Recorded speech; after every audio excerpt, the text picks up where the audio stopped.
Some of you are probably wondering what's left to be said after listening to all this for the last 2 or 3 weeks.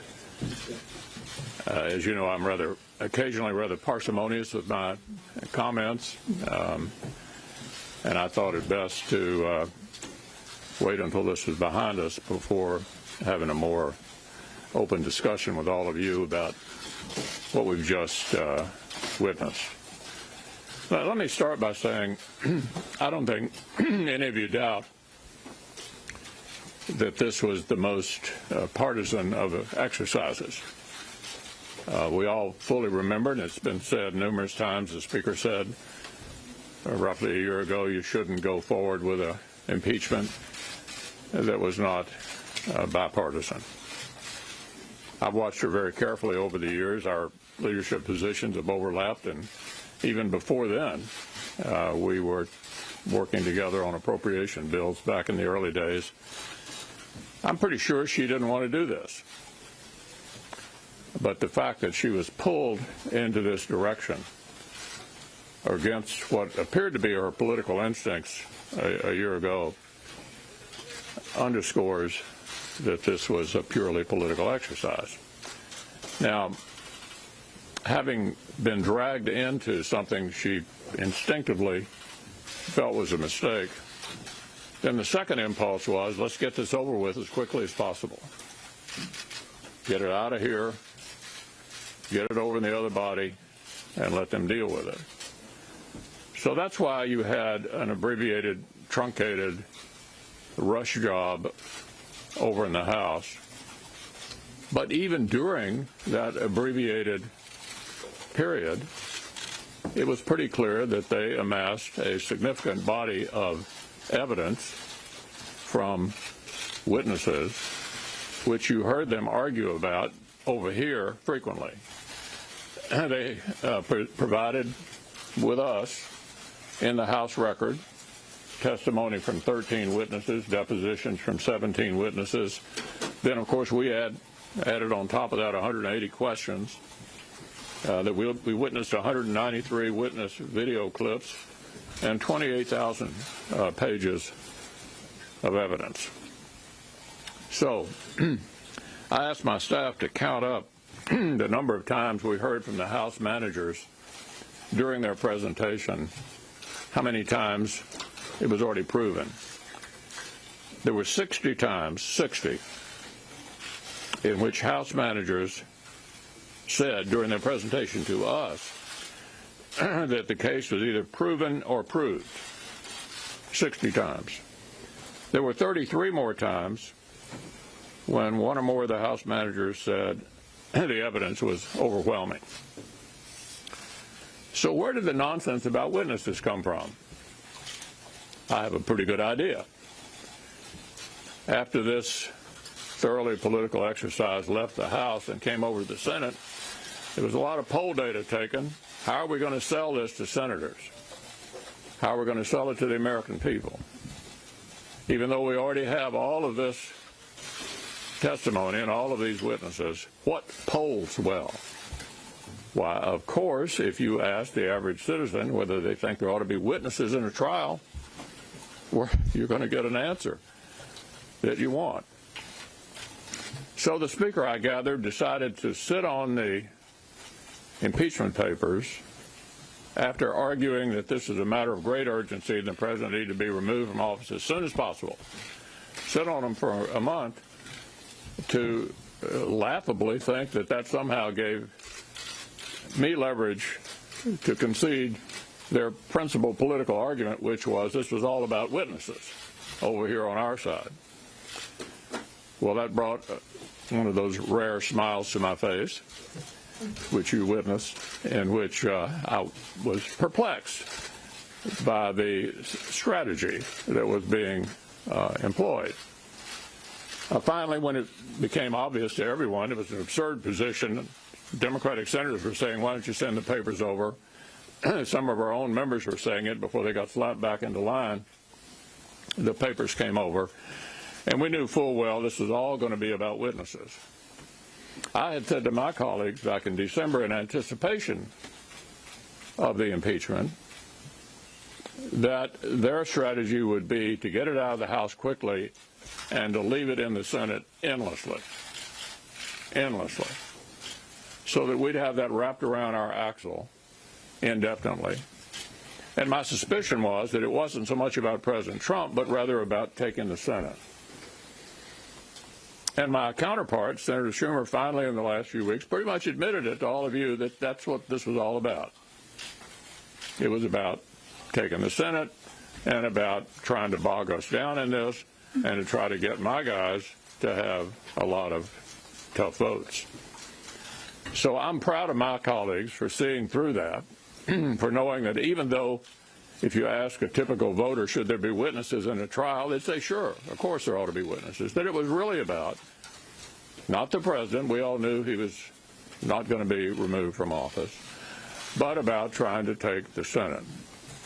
And so I'm proud of my members for resisting the temptation to go down that path, for also preventing what the second strategy was. It was pretty clear the Democrats, if they couldn't win this, wanted to embarrass the Chief Justice, try to drag him into this maelstrom. And the way that could have been done, obviously, was with a 50-50 vote where he would have been accused had he chosen not to rule, which, of course, I can't imagine he would have, but it's pretty clear that would have dragged the Supreme Court right into the middle of the maelstrom as well. So we've reached the conclusion. I think this was a thoroughly political exercise from the beginning to the end.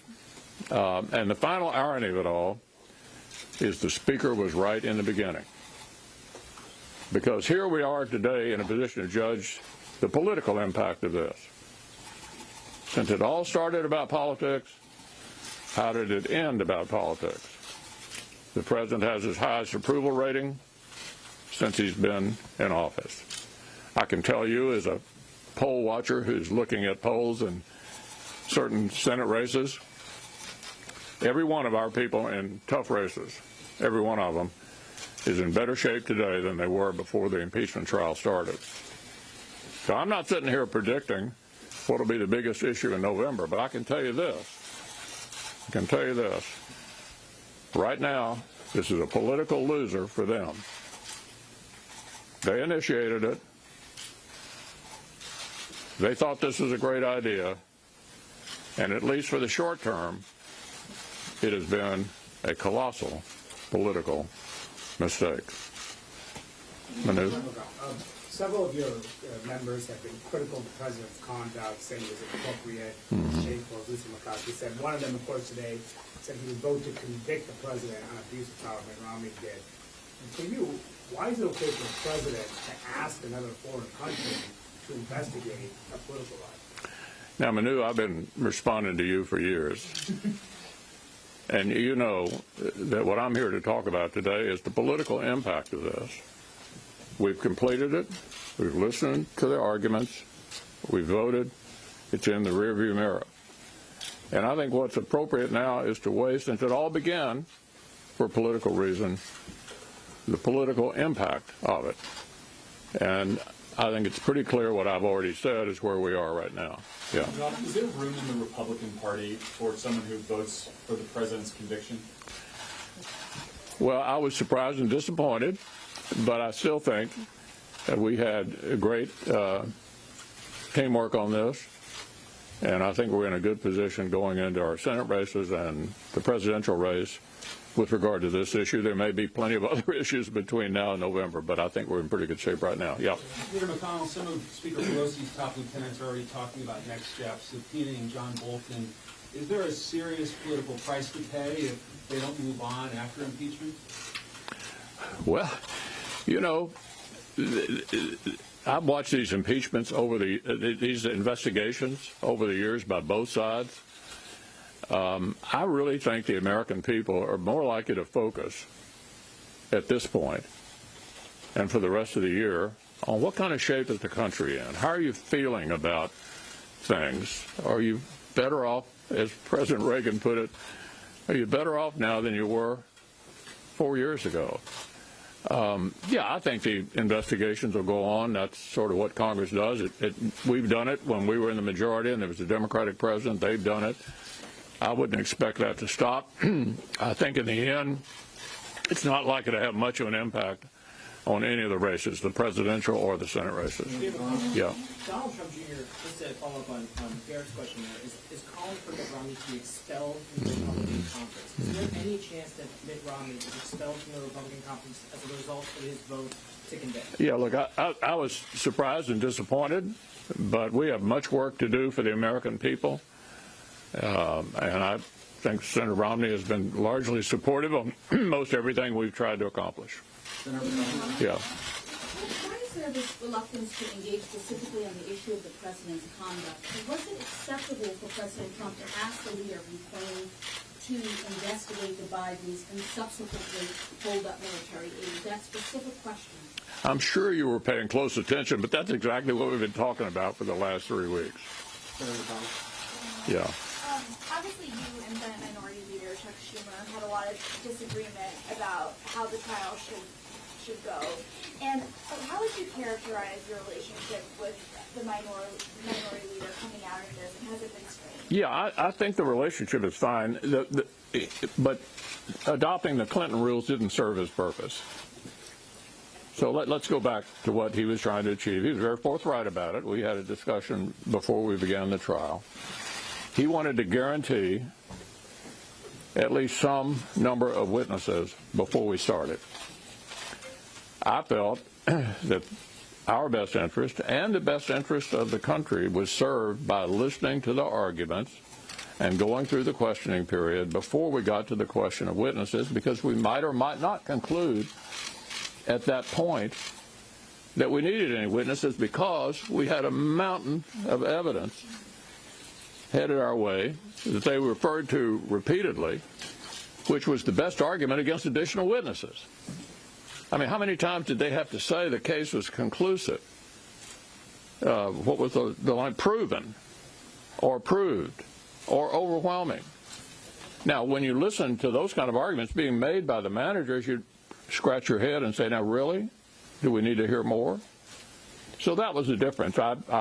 We weren't angry about it. He was trying to achieve an outcome that he thought helped him win the Senate. I felt the Clinton precedent made more sense, not only for the country, but for us. Yeah, David? Can you talk a little bit more about why it was so important to you, not just to make sure the president was acquitted, but that you had a united conference that you almost had voting to acquit the president, and how fear of the Republican base, for your members that are in some tough states, may have helped make that decision? Well, first, I obviously hoped that the result in the Senate would be similar or exactly the same as the result in the House. And I think the message there is don't do partisan impeachment, which, remember, is what the Speaker said, and she was initially correct about it, what she said sometime back. We don't want this to become routine. All of us looked at a number of things the founders said when they put impeachment in the Constitution, and they really were concerned about it becoming a kind of routine effort based on policy differences or personality differences. Sound familiar? I mean, the main thing that drove Andrew Johnson's impeachment was they just didn't like him. Sound familiar? I mean, that's the kind of thing, it seems to me, the founders did not want to happen, that we'd get into a routine of doing this all the time because we had a policy difference or a personality difference. So I'm glad it ended the way it did. I hope the message to the House of Representatives, don't do this again. Yeah. How long is Senator Romney going to be in the doghouse? We don't have any doghouses here. The most important vote is the next vote. Cheryl. Can you talk a little bit about what is on the Senate's agenda going forward? And given the obvious animosity between the Speaker and the President at last night's State of the Union speech, do you think that this Congress can really accomplish anything legislatively with this White House? My biggest problem is accomplishing it with this House of Representatives. As you all know, we were pretty different approaches to America's problems between the House and the Senate. I think we've got a chance to do some more business. I certainly hope so. We're looking at infrastructure. We're looking at our parks bill. We're looking at land and water conservation. There are, even in the midst of the election, some things that I think we can do together. And even though several of you have completely bought into the notion that we're somehow totally dysfunctional, I would point you back to the end of last year. There were a number of dramatic bipartisan accomplishments in the overall spending bills at the end of the year. Admittedly, they didn't move across the floor independently, but in that bill were a huge number of priorities for both sides, and those only get negotiated on a bipartisan basis. So I don't buy the notion that the Congress is dysfunctional. We have some big differences. I mean, look at what the House passes and look at what we do. We do have some big differences. But we'll get some more work done for the American people on the things that we can agree on. And then they'll settle all of this in November and decide who they want to lead the country going forward. Yeah, back in the back. Senators Collins and McConnell have a resolution to extend the deadline to ratify the Equal Rights Amendment. I'm sorry, I can't hear you. The Equal Rights Amendment resolution from Senators Murkowski and Collins to ratify that constitutional amendment, is that something you'd be open to putting on the floor? To ratify what? The Equal Rights Amendment. Oh, I haven't thought about that. I'm personally not a supporter, but I haven't thought about it. Yeah. Will the Republican go after the Biden after the impeachment? Will the Republican Party go after the Biden after the impeachment? Will they do what about it? Go after the Bidens. Look, I don't tell the committee chairman what to look at. One of you suggested earlier the House is probably still in the investigatory business. I can only suggest that the Senate could choose to do that as well, but we don't have a dictatorship over in the Senate, and I don't instruct the committee chairman as to what to take a look at. Yeah. So you have avoided answering the question that Manu asked several times, including twice today. Mm-hmm. Would you like to make it the third time? Well, you just praised your members for taking difficult votes in a political environment. It's a perfectly reasonable question to ask whether or not the president's actions were appropriate. Yeah, I think that's what we've just dealt with for 3 weeks.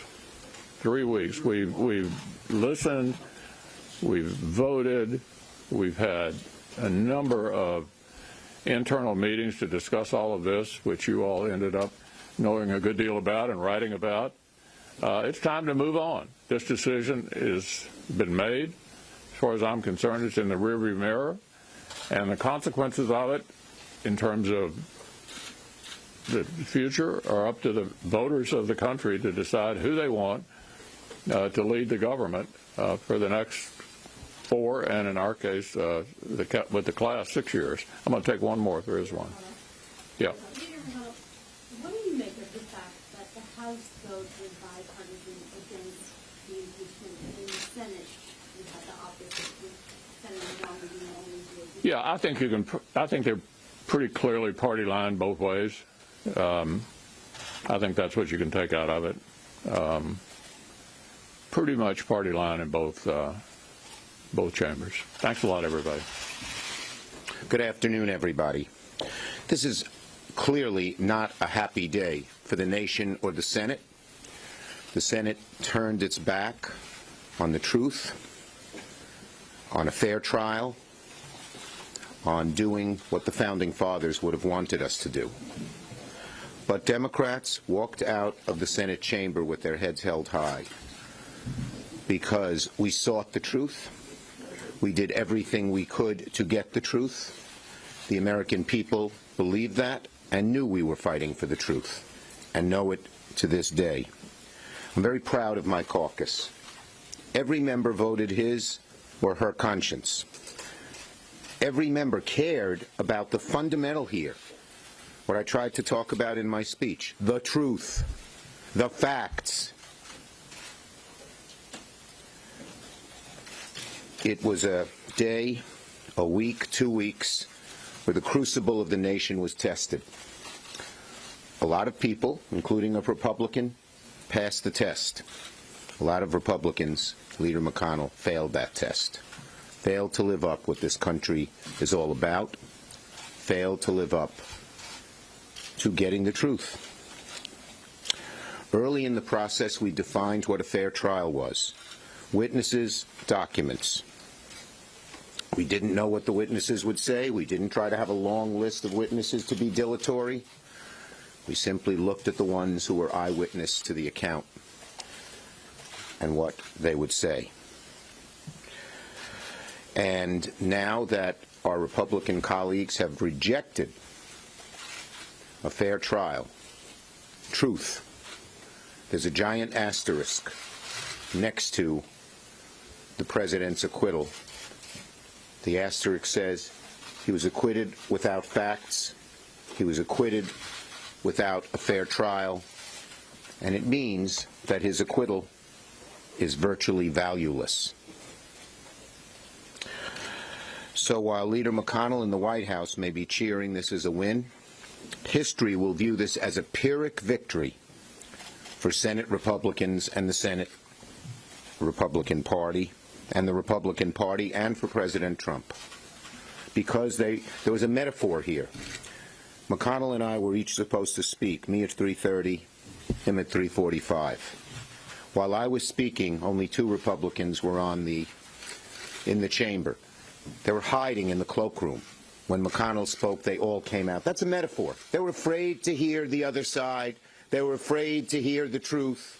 They were afraid to talk about what was right. Our members all sat and listened to McConnell, and what he said didn't really bother us. For one thing, he didn't address a single charge in the 2 articles of impeachment. All he could do was attack this, attack that, attack Democrats, attack the House. This is a sacred trial. Talk about the facts. But they couldn't. And I believe the American people will realize that this was one of the largest cover-ups in the history of our nation. I believe the American people will know who stood in the way of truth, who were afraid of the facts, who covered up. And make no mistake about it, the drip, drip, drip of evidence is going to keep coming out. With each new revelation, Republicans are going to have to answer for their votes. They chose to turn their back on the American people and stand for a cover-up.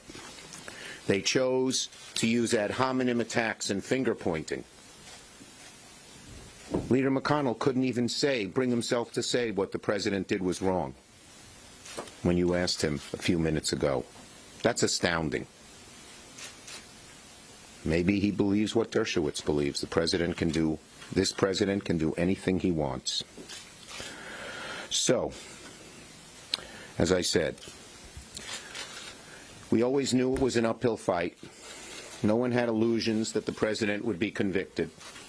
But we made the fight for truth, and we made the fight for facts, and it created a bipartisan impeachment that can never be erased from history. Never. And by the way, the chart McConnell had was as deceptive as most of his arguments. How many of those witnesses were allowed by President Trump on that chart? 0.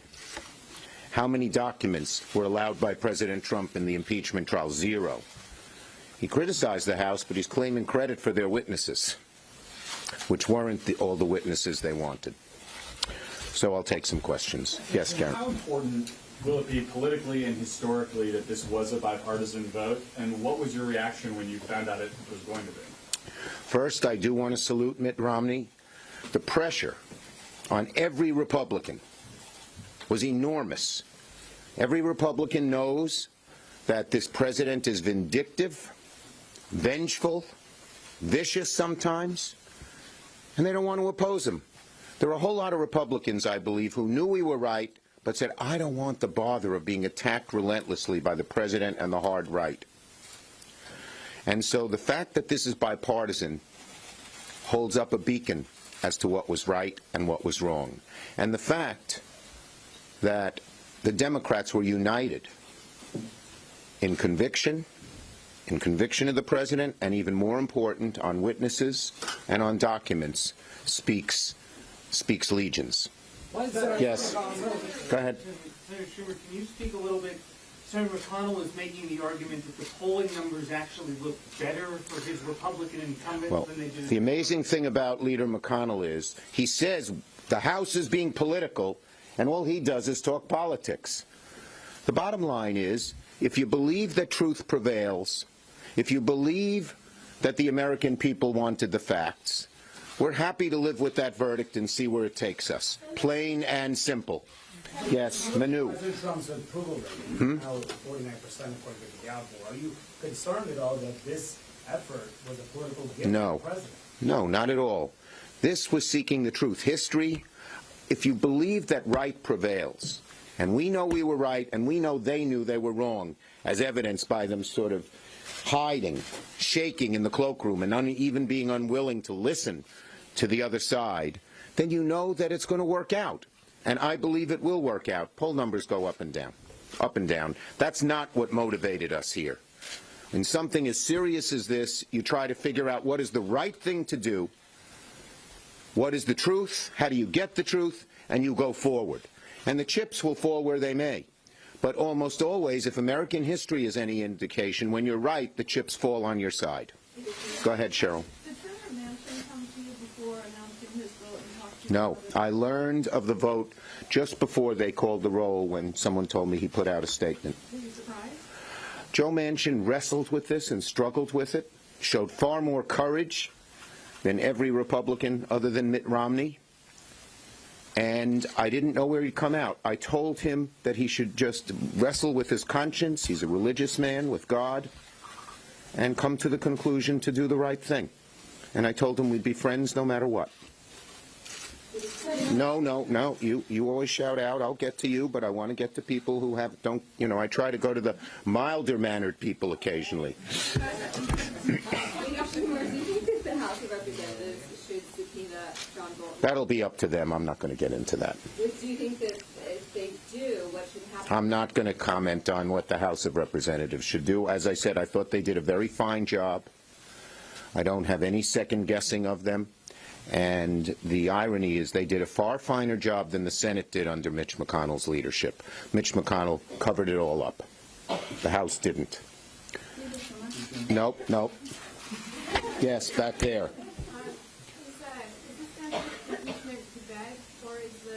Look, this idea we have too many impeachments, too few impeachments. The standard should not be how many or what's politically right or wrong. The standard should be, did the president commit high crimes and misdemeanors? I think it's conclusive that the president did. And if the president does it in 3 months, they should impeach him again. And if the next president does it, they should impeach him or her. The bottom line is very simple. This idea that the election should decide, if the Founding Fathers thought elections should decide, they wouldn't have put impeachment in the Constitution. They obviously said there are some instances where impeachment should decide. And there was no term limits then. So it's not that, second term is okay and all of that. It's the most ridiculous argument that elections should decide when the Founding Fathers put impeachment in the Constitution. Yes? Ukraine was the primary victim of this problem. Yes. Do you feel that Ukraine can become a toxic issue in legislation? Well, what would be the signs of support? Well, I hope. We should be supporting Ukraine. There has been bipartisan support for Ukraine in past, very strong votes for aid for Ukraine. But what happens is when the president comes up with this crazy conspiracy theory that came out of someone's mind and originally came out of Russian intelligence, all the Republicans say, yeah, that must be true. The obeisance to the president, when so many people know he's wrong, when so many people know he's mistruthful, is very damaging to the Republic. Okay? You should not be afraid to tell a president he is wrong when you know he is. But Donald Trump has them all very fearful. Very fearful. Yes. You. Hallelujah. You finally got called on. So Speaker Pelosi has been criticized criticized by some Republicans for ripping up President Trump's State of the Union speech. Do you believe that was the appropriate? I think the greater criticism was the partisan nature of this speech, was the fact that it was untruthful in so many places. When the worst thing about this was the president made this a campaign rally, a reality TV show. He even sounded like a carnival barker. It was so demeaning for the presidency for this speech. That's what I'm aghast at. Yes. Mr. Schumer, you made reference to Senator Manchin. Do you worry about your members from red or purple states who now own these votes to convict? I said truth will out. And I think those members who voted for truth, who voted for witnesses and documents, as the American people were for, will be rewarded for it. Nope, not you. You. There's been a number of the president's allies who have now come out saying that Mitt Romney should be expelled from the Republican conference. What do you think that says about the Republican Party generally? Plenty. Do you care to expound on that? I mean, Well, it makes my case. If you stand up when you think the president's wrong, and by the way, the vast majority of Americans and a good chunk of Republicans said the president's wrong. They may have come to a different conclusion, but they said he's wrong, and they want to throw you out of the party. That's why the percentage of Americans who are Republican is less today than when Donald Trump took office. Yes. Yep. I didn't call you, but I'll do you, and then I'll do her. Okay. Senator Gardner of McConnell, Republicans voted against witnesses, against conviction. Do you think this plays into their reaction? You know, you're all asking these political questions. Go ask Mitch McConnell. He's interested in the politics in this. We're interested in finding out the right thing, the truth. Okay? Yes. Senator Mitch said that the president basically hit bottom with his partisanship. Do you agree? And if you agree, how do you expect the president? Well, I'm not going to tell you what she said, but I went to Murkowski last night, and I told her, because she said no one could come to an agreement. I said I went to McConnell 3 times before I sent the letter that asked for witnesses and documents and said, let's negotiate a bipartisan agreement, and he was not interested. Then after I sent the letter, I met with McConnell. I said, let's negotiate. He said, not if you have any witnesses or documents. He was unwilling to negotiate. That's what created the rift. We were willing to sit down and talk. Yes? Related to the rift that you're talking about, earlier Leader McConnell said that despite these partisan divides that have occurred, and despite the fact that it is an election year, he does still think that there are things that Congress can get done together. Do you agree with that? Well, I'd always want to try, but it's laughable. This is Leader McConnell. I think Dick Durbin mentions it. We've had 27 amendments on the floor, 6 of which were forced by Rand Paul. Leader McConnell has day after day, week after week, month after month refused to put things on the floor to debate. It was laughable that he said impeachment's getting in the way of getting things done. The only thing he's getting done is trying to put all of these right-wing judges on the floor that can pass with 50 votes. So it's laughable that they say they want to get things done, but we're always welcome. If he wants to sit down and try to bring things to the floor and allow amendments, hallelujah. We wait the day. Yeah, did you get one yet? No, not doing. Go ahead, you. Yeah. Do you have any advice for your caucus about taking the high road, moving on? We did take the high road. We're proud of it. As I said, I think we walk with our heads held high. I think the Republican caucus is ashamed, many of them, of what they did. And following up on that, you mentioned that Republicans were afraid of hearing the truth, afraid of hearing the other side. What do you think they have to be afraid of now? They're always afraid of Donald Trump. They're always afraid of Donald Trump. He brooks no dissension. And they look back to last year when the 2 senators who had the courage to oppose him, Senator Flake, a conservative, and Senator Corker, a more mainstream Republican, he hounded them out of the party. Thank you, everybody.